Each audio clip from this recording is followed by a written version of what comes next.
नमस्कार दोस्तों, मैं मुकेश आप सभी व्यूअर्स का स्वागत करता हूं फिर से नई जानकारी के साथ। आज हम इस वीडियो में जानेंगे कि GNWL की वेटिंग जो है वो कितने नंबर तक कंफर्म हो पाएगी और कैसे हो पाएगी। उससे पहले अगर चैनल पे पहली बार आए हो तो वीडियो को लाइक कर दीजिएगा, चैनल को सब्सक्राइब कर दीजिएगा। तो चलिए शुरू करते हैं। सबसे पहले आ जाते हैं हम एक ऑप्शन की तरफ जो आपने थंबनेल में भी देखा था, GNWL/20/10। तो क्या ये वेटिंग टिकट कंफर्म हो पाएगी या नहीं। तो सबसे पहले हम ये जान लेते हैं कि GNWL का मतलब क्या होता है। GNWL का मतलब होता है जर्नल वेटिंग लिस्ट। ये लॉन्ग रूट की गाड़ियों में दी जाती है, जो शुरुआती स्टेशन से लास्ट में जो भी पड़ने वाले स्टेशन होते हैं उनको दी जाती है, और इसके कंफर्म होने के चांसेस भी सबसे ज़्यादा होते हैं। वेटिंग में सबसे ज़्यादा चांसेस GNWL के ही होते हैं। तो चलिए हम बताते हैं क्या ये कंफर्म हो पाएगी।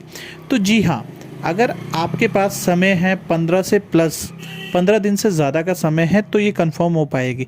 अगर आपके पास उस ट्रेन में ये भी चीज़ नोट डाउन करने वाली है कि अगर आप थर्ड AC के हैं, सेकंड AC है या फर्स्ट AC है या स्लीपर क्लास है, तो जिस क्लास में आप ट्रैवल कर रहे हो उस ट्रेन में कोचेज़ कितने लगे हैं। अगर उस ट्रेन में 2, 3, 4 कोचेज़ लगे हैं, अगर 50% कैंसिलेशन है, यानी कि 20/10 है, 30/15 है और टाइम 15 से प्लस है, तो आपकी वो मतलब 90% चांसेस होंगे कि कंफर्म हो जाएगी। अगर यही GNWL 36/35 है, यानी कि GNWL/36/35, तो क्या ये कंफर्म हो पाएगी। इसके चांसेस सबसे कम है, क्योंकि ये अभी तक आपकी बुकिंग शुरू हुई उसके बाद 36 नंबर तक वेटिंग हो गई, लेकिन सिर्फ एक पैसेंजर ने कैंसिल किया। ये भी डिपेंड करता है कि उस ट्रेन में कोचेज़ कितने लगे हैं।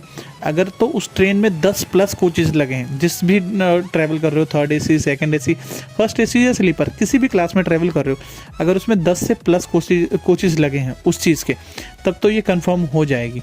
अगर उसमें 2 या 1 या 3 या 4 लगे हैं तो उसमें कंफर्म होने के चांसेस सबसे कम है।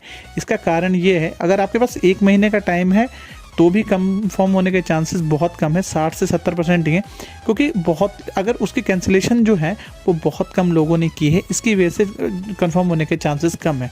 उस ट्रेन में कोचेज़ कम होंगे या दिक्कत ये परेशानी होती है। इसलिए जब भी बुकिंग करें तो ये चेक कर लें कि उस ट्रेन में कोचेज़ कितने हैं। अगर 5+ कोचेज़ हैं, 1 महीने का टाइम है और कैंसिलेशन 50% लोगों ने करवा चुकी है, यानी कि मान लीजिए 100/50 है, तो वो कंफर्म हो जाएगी। अगर वही 100/98 है या 86 है, तो उसके कंफर्म होने के चांसेस बहुत कम है। तो जानकारी आपको कैसी लगी हमें कमेंट में ज़रूर बताइएगा, और कोई भी जानकारी चाहिए हो तो कमेंट में आप पूछ सकते हो, और ऐसी इन्फॉर्मेटिव वीडियोज़ के लिए चैनल को सब्सक्राइब कर दीजिएगा।